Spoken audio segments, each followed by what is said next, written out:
नमस्कार साथियों, स्वागत है आपका हमारे YouTube चैनल अभिव्यक्ति द वॉइस में। साथियों, आज हम अपनी पहली वीडियो में समीक्षा अधिकारी, सहायक समीक्षा अधिकारी के 3 बिंदुओं पर चर्चा करेंगे। पहले बिंदु के रूप में हम देखेंगे कि समीक्षा अधिकारी, सहायक समीक्षा अधिकारी का सिलेबस यानी कि पाठ्यक्रम क्या है।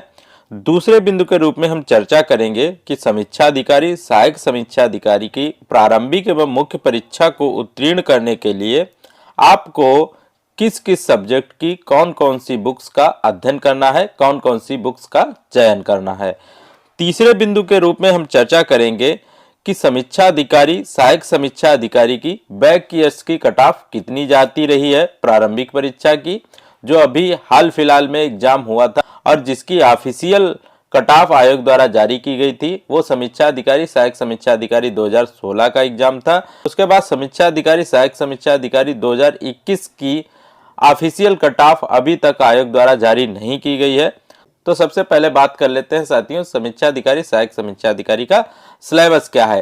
क्योंकि साथियों, कोई भी एग्जाम हो उसकी तैयारी करने से पहले हमें उसके सिलेबस के बारे में अवश्य जान लेना चाहिए कि कितने पेपर्स होते हैं, कितने क्वेश्चन आते हैं, कौन कौन से सब्जेक्ट से कितने कितने क्वेश्चन पूछे जाते हैं, कौन कौन टॉपिकों का इस परीक्षा में समायोजन किया गया है। तो साथियों, देख लेते हैं कि आरओ यानी कि समीक्षा अधिकारी, सहायक समीक्षा अधिकारी का सिलेबस क्या है, पाठ्यक्रम क्या है।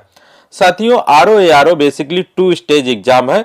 प्रथम स्टेज के रूप में हम प्रारंभिक परीक्षा को देखते हैं और सेकंड जो स्टेज होती है वो इसकी मुख्य परीक्षा की होती है।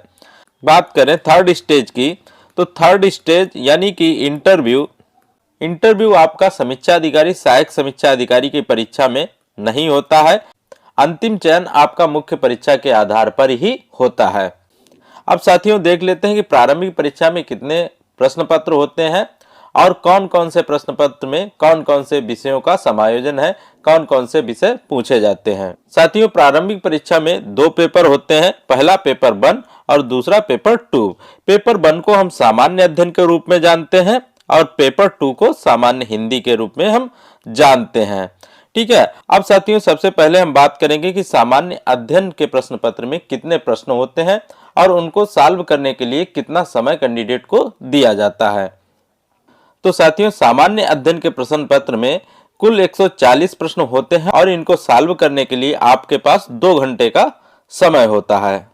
और जो ये 140 क्वेश्चन है ये एमसीक्यू टाइप के होते हैं, यानी कि मल्टीपल चॉइस क्वेश्चन होते हैं और इनके सही आंसर्स आपको अपनी ओएमआर शीट पर फिलअप करने रहते हैं। अब साथियों, बात करें कि कौन कौन से सब्जेक्ट्स पूछे जाते हैं सामान्य अध्ययन में और उनके कौन कौन से टॉपिक पूछे जाते हैं और किस सब्जेक्ट से टोटल कितने क्वेश्चन पूछे जाते हैं, तो इस पर बात कर लेते हैं। तो साथियों, इतिहास विषय से लगभग आपके औसतन 22 प्रश्न पूछे जाते रहे हैं बैक ईयर्स के एग्जाम्स में और आधुनिक भारत से लगभग 12 प्रश्न, मध्यकालीन भारत से 6 प्रश्न, इसी प्रकार प्राचीन भारत से 4 प्रश्न पूछे जाते रहे हैं। अब भूगोल विषय की बात करें तो भूगोल विषय से लगभग आपके कुल औसतन 20 प्रश्न पूछे जाते रहे हैं। भारतीय भूगोल यानी कि इंडियन ज्योग्राफी की बात करें तो 12 प्रश्न और इसी प्रकार विश्व भूगोल यानी कि वर्ल्ड ज्योग्राफी से 8 प्रश्न आपको बैक ईयर्स के एग्जाम में देखने को मिल जाते हैं। विज्ञान विषय की बात यानी साइंस विषय की बात करें तो इससे लगभग कुल 12 प्रश्न पूछे जाते रहे हैं। जीव विज्ञान से 6 प्रश्न, भौतिक विज्ञान से 4 प्रश्न और रसायन विज्ञान से 2 प्रश्न औसतन पूछे जाते रहे हैं।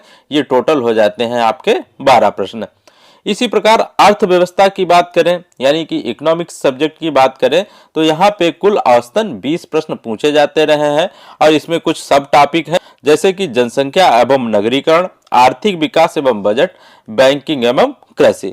इसी प्रकार साथियों, राज्य व्यवस्था से कुल आपको 12 प्रश्न एग्जाम में देखने को मिल जाते हैं और इसके जो सब टॉपिक हैं वो संविधान एवं शासन, संवैधानिक एवं गैर संवैधानिक निकाय।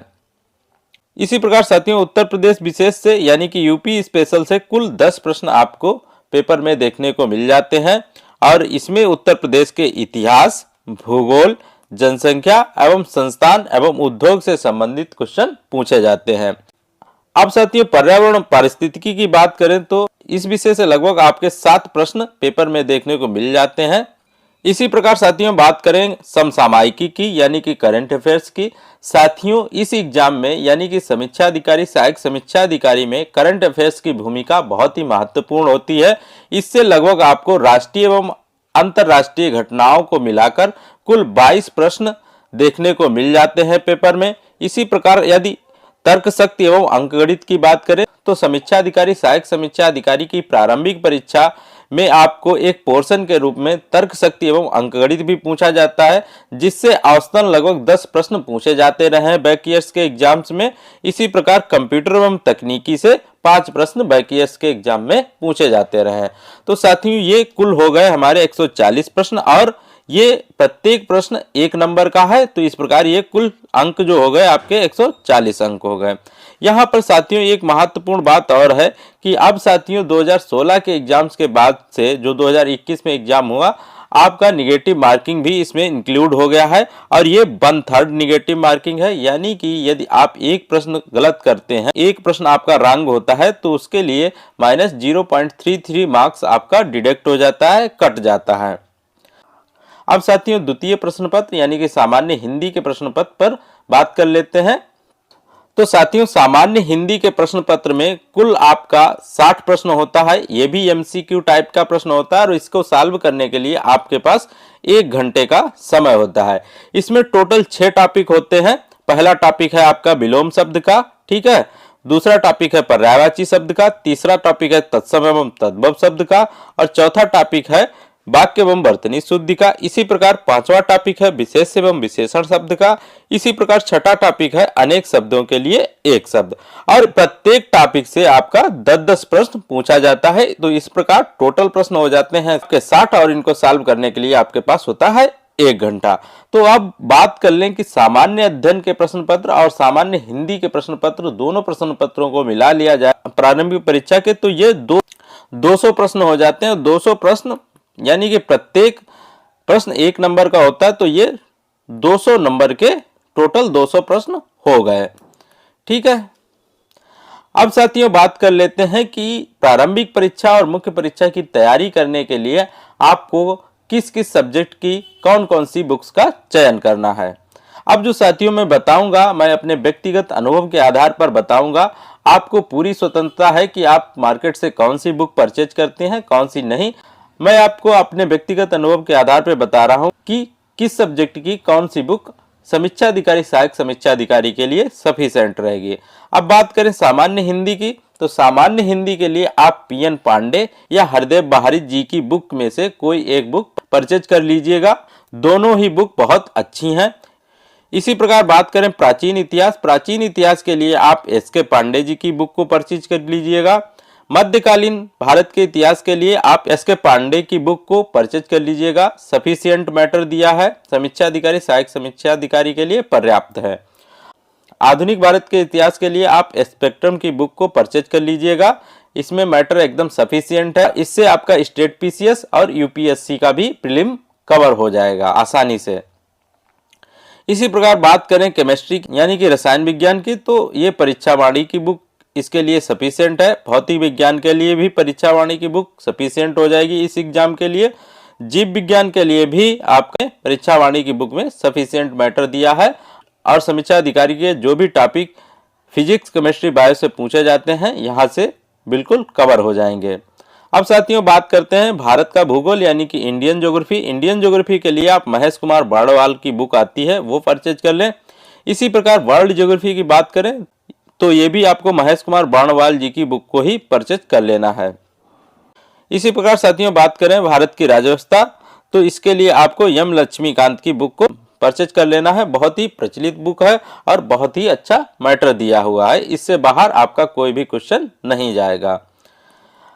भारत की अर्थव्यवस्था यानी इकोनॉमिक्स के लिए आपको क्या करना है, लाल एंड लाल की एक बुक आती है शिवम पब्लिशर्स के नाम से, इसको आपको परचेज कर लेना है। बहुत ही आसान भाषा में डिस्क्राइब किया गया है। मेरा व्यक्तिगत अनुभव है कि आपको ये बुक पसंद आएगी। इसी प्रकार बात करें साथियों पर्यावरण और पारिस्थितिकी की, तो इसके लिए आपको दृष्टि की क्विक बुक आती है, वो परचेज कर लेनी है। अब साथियों बात करें उत्तर प्रदेश विशेष यानी कि यूपी स्पेशल, तो इसके लिए आप चाहें तो परीक्षा वाणी की बुक परचेज कर लें या घटना चक्र की बुक परचेज कर लें।